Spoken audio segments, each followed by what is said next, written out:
Yo, yo, yo, yo, yo. We are back for another episode of the Sticks and Stones podcast. I am your host, Angelo, and we have our Glencairn drinking glass. We have a beautiful, almost nearly just cracked bottle of new Riff Single Barrel Bourbon. Let me go ahead and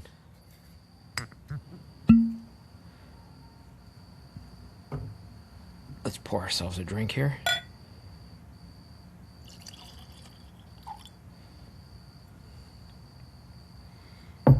Give that a little. Let that air out a little.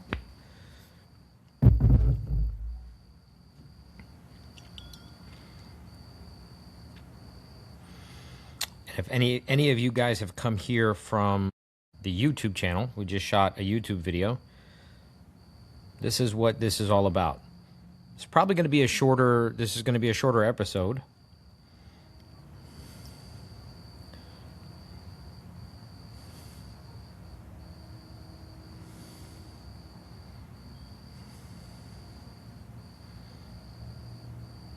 On the nose that I get like vanilla or caramel.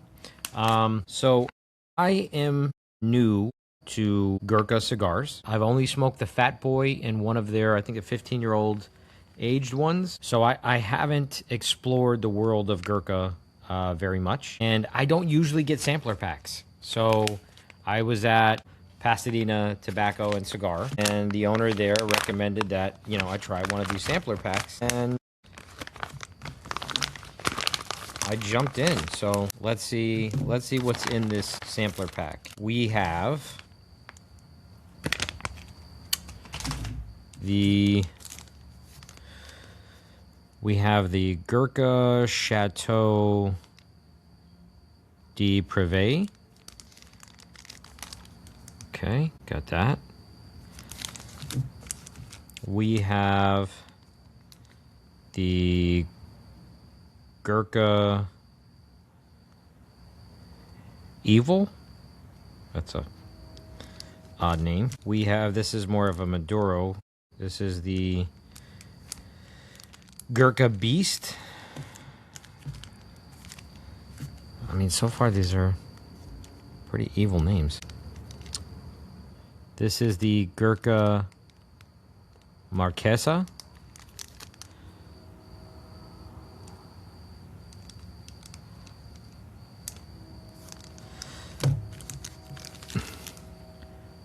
This is what the Beast looks like. Let's see, what else is in this sampler pack? The Gurkha Rogue.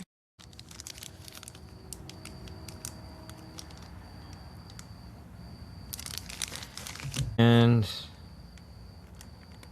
the Gurkha Castle Hall. So I am unfamiliar about any of these sticks, but, you know, what the fuck?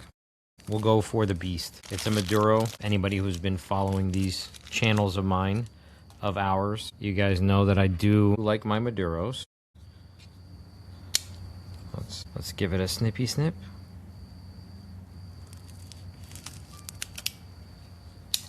Snippy snippy. All right, let's see if we've had any note changes in the booze. Not really.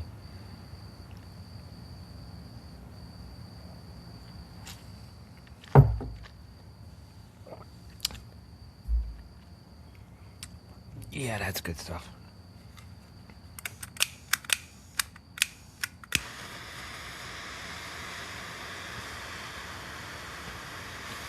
We're gonna roll that around the flame, kind of toast the foot nice and even.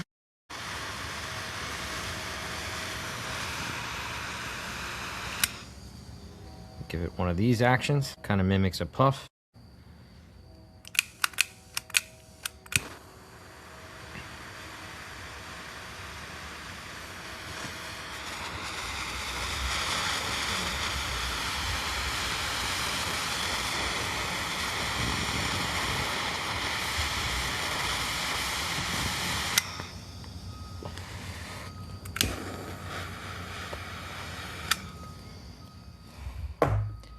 And we're off. Party started.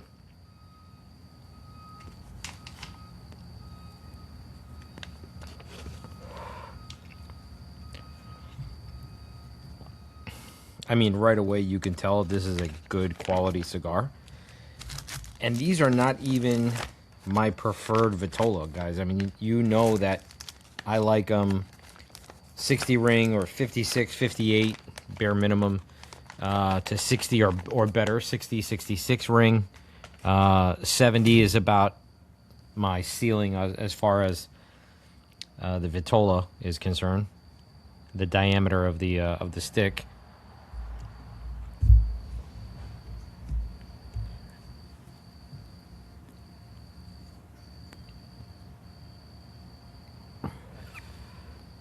I mean, right away, you can tell this is a premium cigar.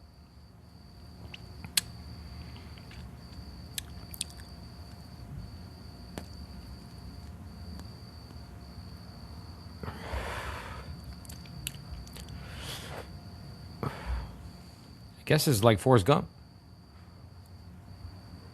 Life is like a box of chocolates. You never know what you're gonna get.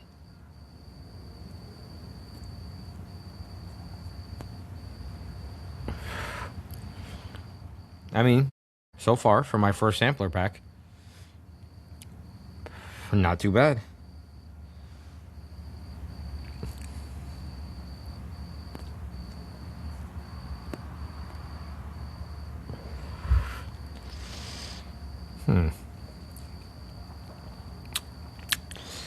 Trying to see if I can get any tasting notes out of this cigar.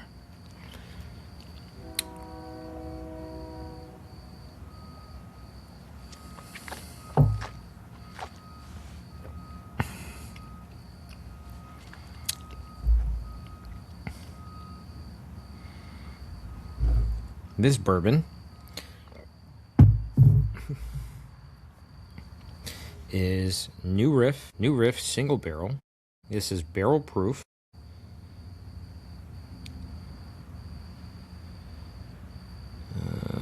Without chill filtration.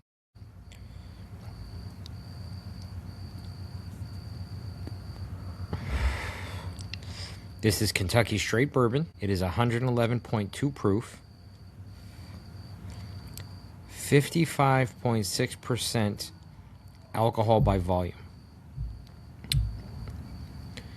This came out of barrel number 36096, by the way, if anyone was wondering.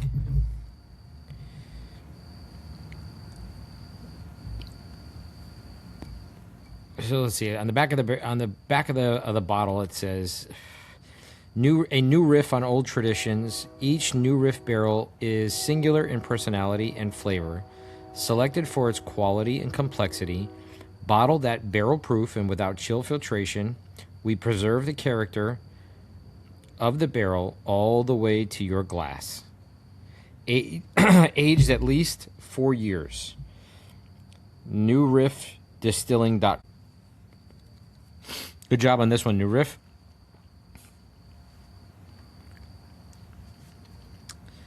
Let's have that there.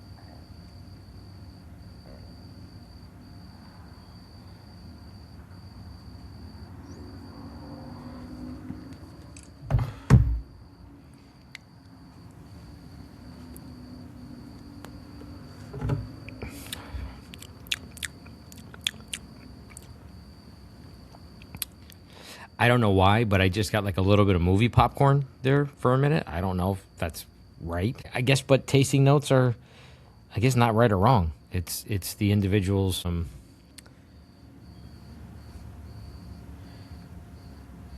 guess it's the individual's palate.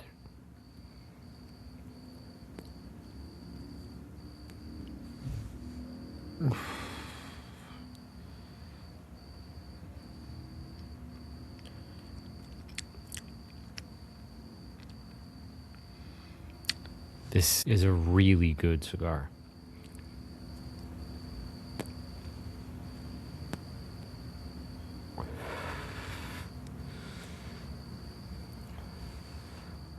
Speaking of good cigars and bourbon and everything else, the Premium Cigar Association show is coming up in April in New Orleans, and I plan on going.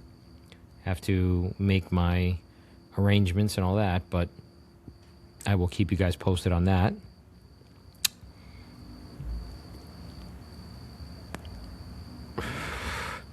I can't wait to interview a lot of people there at the show.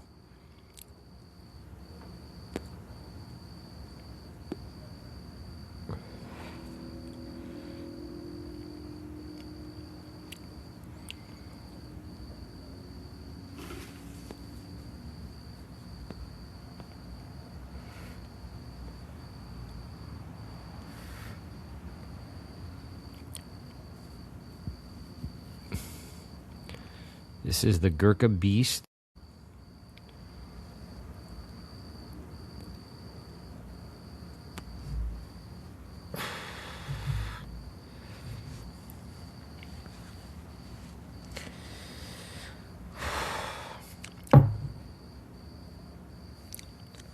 You know, it's a distinct flavor. It's not like it's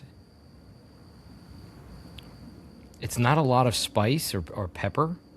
I mean, there's a little bit in there, but it's not like overpowering. I mean, it definitely makes you know that it's there.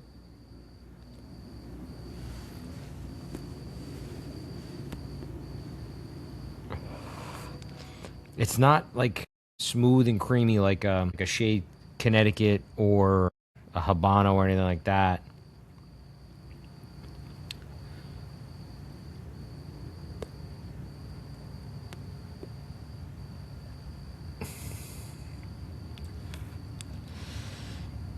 I'm trying to pull some kind of a toasty note out of this, or a tasting note out of this, and it's very, not strong tobacco, but a strong taste of tobacco, if that makes any sense.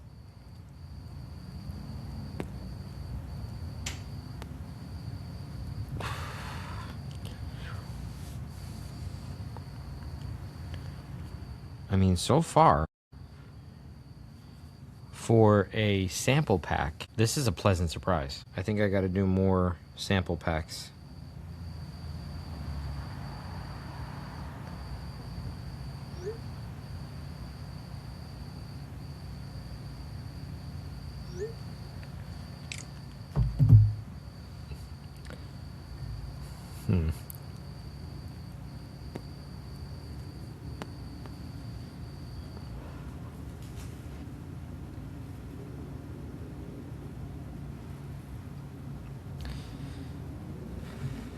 As you guys might know, I shoot outside of my house. I have like a bayou in the back over here. It sounds like something out of fucking Jurassic Park is about to bust through my gate and eat me.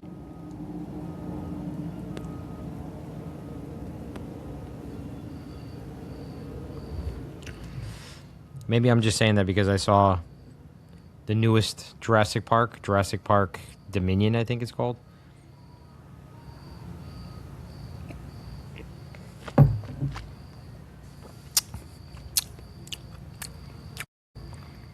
Got a lot of vanilla on that one.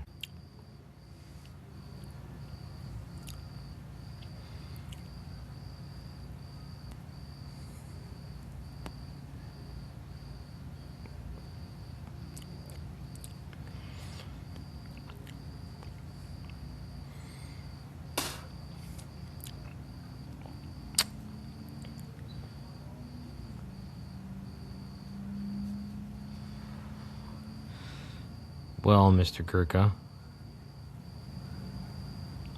this one's a winner.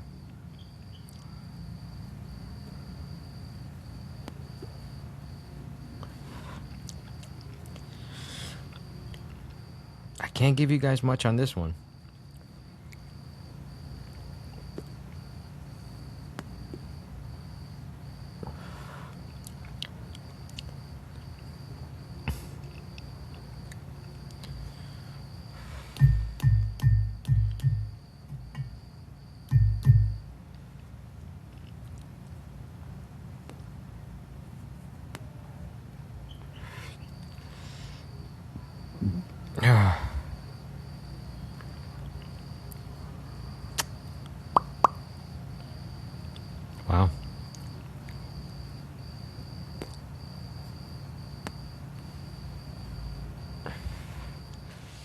I got to tell you, like if I had my wish list, if I could put up a lounge of any kind, I would put up a lounge. I've been thinking about this for a while. So I would do a lounge that has like a modern look, like a modern feel, you know, like Herculite glass walls for certain areas, hardwood floors, but I would also I'd want it to have that old world vibe, you know, the high back leather couches and leather armchairs and stuff like that. I would have a full top shelf bar in my lounge. I saw a smoke eating system in Europe that wasn't very loud, has a positive air filtration system. So the air is actually being forced through the floor. It's being forced up, and there's a system in the ceiling. So it's perforated floor. There's holes in the floor, and there's holes in the ceiling. And air is being pumped up through the floor and then sucked out of the ceiling. So it's a constant positive, like a positive vacuum pull on the room. And basically what it does is it gives you no smoke in the room and it stays quiet. So I would have that filtration system in it so people can talk and you're not bothered by, you know, a motor in the smoke eating system. So great filtration system, very quiet. I would have new modern type construction with an old world feel, like an old world vibe. Top shelf bar. Have some kind of either hot kitchen in the space to make food products, or have a dedicated delivery service, or have my own restaurant next door where the wait staff from next door would just be shuttling over food that you would order. And we would have like a dedicated app, like a dedicated iPad on each table that you could just order whatever you want for food and they bring it right over. And a bang-in sound system, like a bang-in entertainment system, automated for the lights and security and audio and video, so we could watch whatever we want on multiple TVs, or everybody can watch something different, or we can, you know, host fight nights and stuff like that. Big sporting events and all that type stuff. I think that would do it for me. I mean, and obviously have some of the best selection of premium cigars anywhere around. That would be my ultimate cigar lounge if I were to build one myself, which has always been a plan of mine, to build my own lounge and cigar store. And, you know, who knows? Maybe what we do is we build a really, really nice lounge or steakhouse lounge and film the podcast out of there.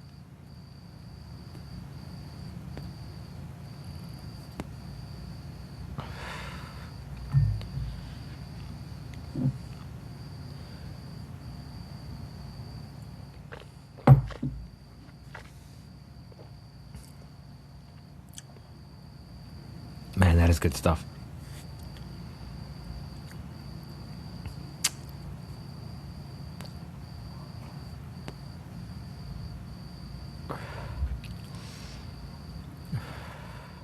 You know, what is the purpose of these beautiful, wonderful things? It's to sit back, enjoy some time, either by yourself or with some people you really care about, some good friends, family,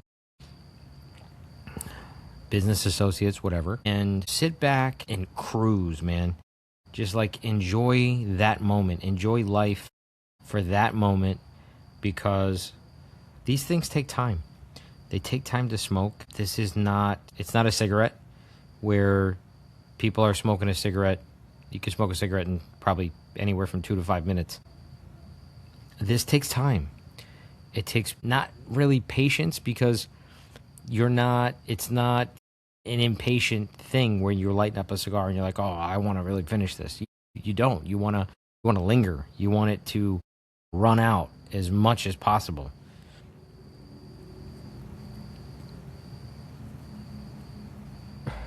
You want to run the clock out on this bitch. I mean, that's the beauty part about these things. And in a world today, in a dynamic digital internet of things, everything is connected to the internet.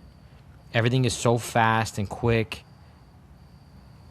Sometimes you just want to kick back and do nothing for a while and just enjoy some time, enjoy a nice beverage, enjoy some good food.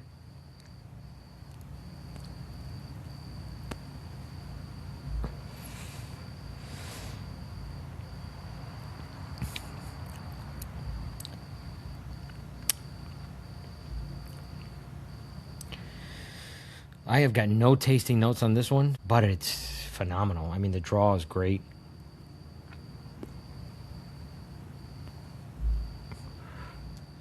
I mean, it's been sitting in a bag for a while. It's got a little bit of a weird burn, but smoke output. The ash color's great.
Not super strong, and that's what I thought Gurkha was all about. Like, really, really heavy, lots of power. It's really not. I don't know if that's because my palate has changed. I smoke a lot of cigars on a daily basis, and my strength tolerance in cigars has changed.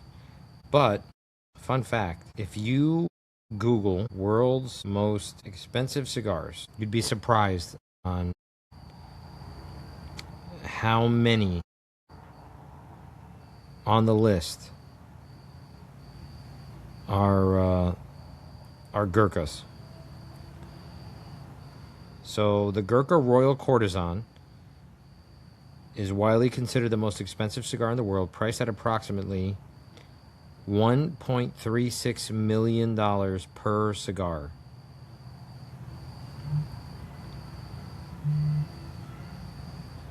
I mean, I'm sure they're good, but 1.36 million for one stick? Okay, so IYC.com has a blog article, the world's 10 most expensive cigars. Number 1, the Gurkha Royal Courtesan. Number 2 is the Mayan Cigars, priceless piece of history. $507,000. The Gran Habano number 5, El Gigante, a monumental masterpiece, $185,000. Number 4, the Regius Double Corona, $51,634. The King of Denmark, Regal Refinement, Gurkha Black Dragon, limited edition Lux, $1,150. The Gurkha His Majesty's Reserve, exclusive elegance, $750. The Cohiba Bihike. I've actually had that cigar. I've had the original Bihike in one of my European trips. Not a great fan of it. The Fuente Don Arturo Aniversario, $163. Cohiba Majestuosos, 1966, at 120. So I think Gurkha was like 3 or 4 on that list. Let's see, here's another one by Cigar Country.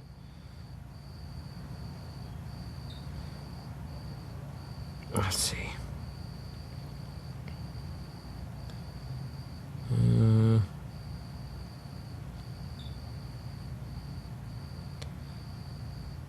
Holt Cigars.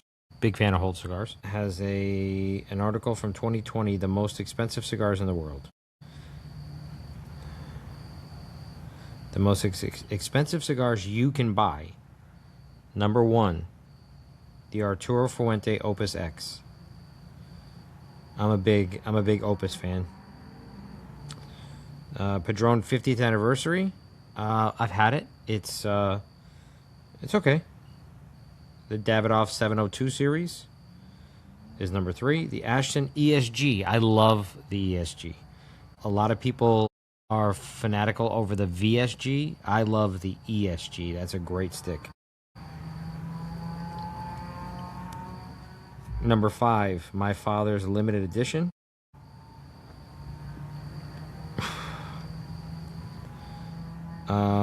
And then the most expensive cigars you can't actually buy. The Mayan Cigars 633, the Cohiba Bihique at 450.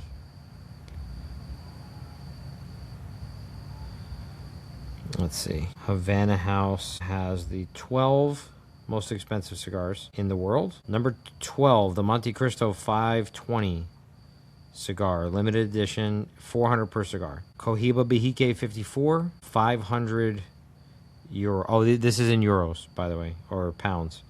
Pounds British sterling. The Cohiba 55 Anniversario. The Gurkha His Majesty's Reserve, 750 per cigar, or 15,000 US dollars per box. The Cohiba Bihique again, 18,000 per box. Arturo Fuente Opus X, $30,000 per box. I think that's a little high. It depends. I mean, there's a lot of Opus X's now. I mean, there's like Purple Rain, there's Lost City, there's, a bunch of them. The Gurkha Black Dragon, 1,150 US dollars each, or $23,000 a box. Now, I happen to know there's a cigar shop local here that has the Black Dragon. I don't know if we're talking about the very same thing. This is the Black Dragon was a limited edition. This in 2006. Number 5, King of Denmark, 4,500 each.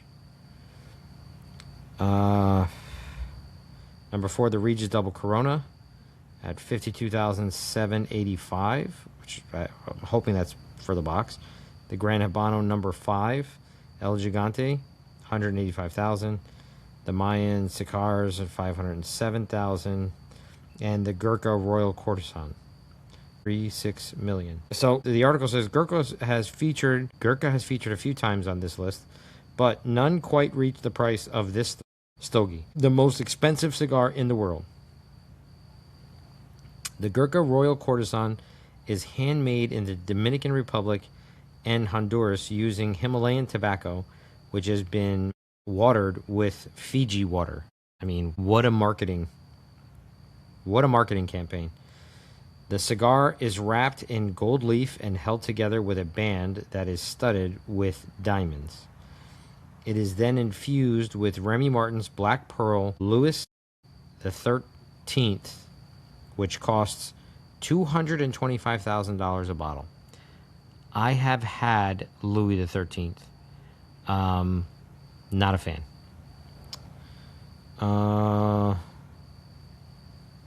The torcedores who craft these cigars are made to work blindfolded to avoid distraction, with only a few select hand rollers permitted to create the cigars. While some of these may be a little out of your price range, we have plenty of top cigars online available for you to buy now. Interesting, but Gurkha is usually up there in some of the world's most expensive cigars.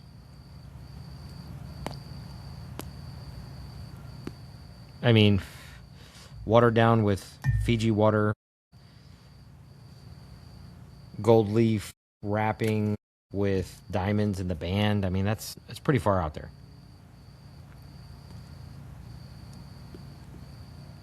You know, guys like Larry Ellison and Elon Musk and Jeff Bezos can smoke a cigar like that. That's like the one percenters of the world, the elite.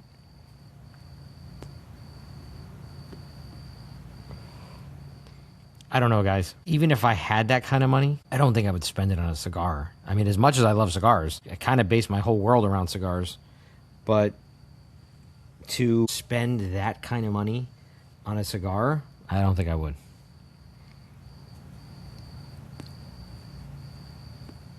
Now, sure, if any one of them dudes wanted to give me one cigar, I'd smoke the shit out of it.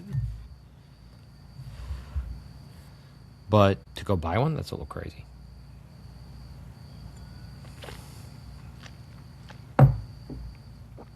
The new Riff Single Barrel. What a winner. What a winner. Gurkha Beast. Winner. However,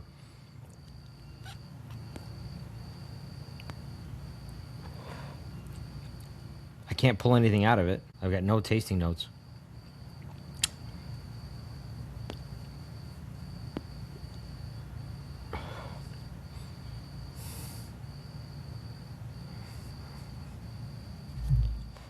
Good cigar, though. Very good cigar.